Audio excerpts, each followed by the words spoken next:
Hey again everyone, got another hand here for you from a recent session.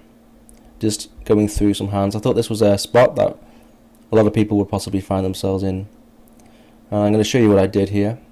I want to see what you think. But let's get to it. So under the gun, raises, and we have kings in the big blind. It folds all the way around to me. I want to get some money in the middle. I make it 50 cents. I think that's fair.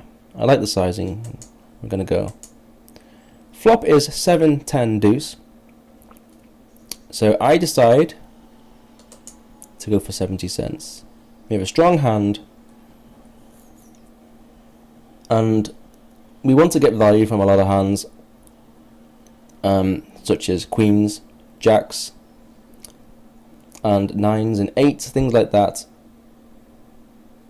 But also, it's possible he has hands like 8-9 as well. Especially these days, people are defending a little bit more, I think, than they used to.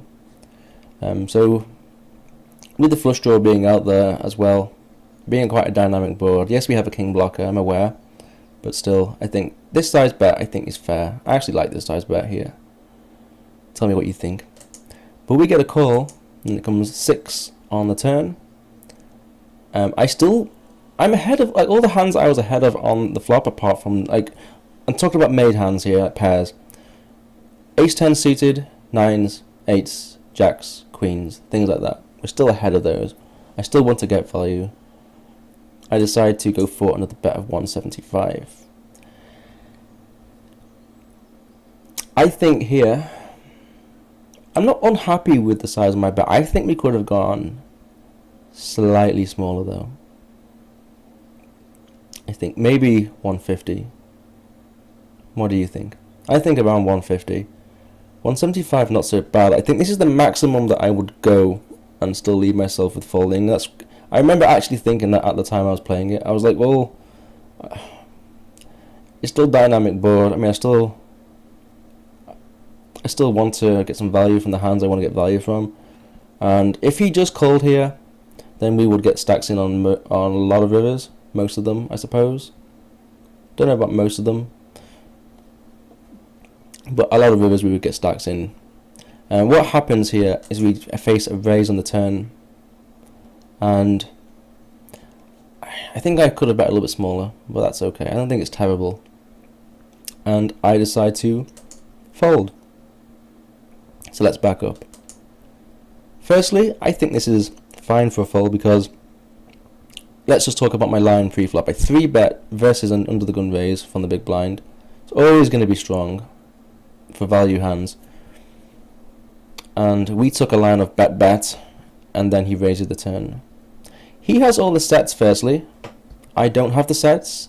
I'm not probably 3-betting 10s versus under the gun. I probably just call. Sometimes I could go for a 3-bet, but it's fairly rare. But he has more of the sets. I don't. So he's legitimately just going to have the sets when he is going to be raising a lot more than I am. If like he is the only one that really has them.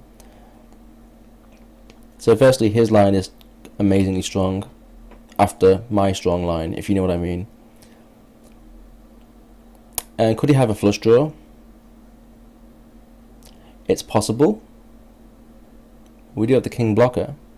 Didn't like that for a start. Didn't like the fact that we had a king blocker for like. He often just calls some of his flush draws. But like the mega draw he also has, and this is something he is going to have in his range a lot of the time, especially these days, 8-9 suited. 8-9 suited on the flop. He might go for a raise. He might have 8-9 of hearts as well, which might just call. And this 6 smack on hits the draw, the one and only draw that he would continue with, and the main draw. He's not going to have a 10 like 9-10. He can have 9-10 suited sometimes, but he's just not going to raise that on the turn here. Unless he's strange. He probably just fold the turn actually to my raise with the hands like 9-10, or he probably should be. So if we ever got bluffed by accident here, it would be like a hand like 9-10 that decided, you know, F it, I'm getting it in. But I'm not sure that happens too often. I just think it's giving like too much credit to people doing dumb shit versus my line. And yeah, like he can also, by the way, he can also actually flat aces pre-flop. It's another hand that's going to beat me. Jacks and queens and shit like that are just not going to take this line, I don't think. Or are they? But with the six getting, I think jacks and queens just call down a lot more. So I think if he had a set of tens, if he had 8-9, if he'd have called the turn, he'd have got my stack. I guess he might be protecting with that from flush draws. But still, like, because I'm so pair heavy here, he doesn't need to worry about that as much as he needs to in other times, you know. But yeah, I decided to fold. Overall, I'm pretty happy with the fold. Still a tough spot though, especially in the moment. I think my size could have been a little bit smaller here, saved a few cents. Because I don't think it matters. Like, I still think he only takes that line when we're crushed. So we may as well save a few cents if we are planning to fold to a raise. So that's why I would go a bit smaller. So tell me what you think. Yeah, ciao for now.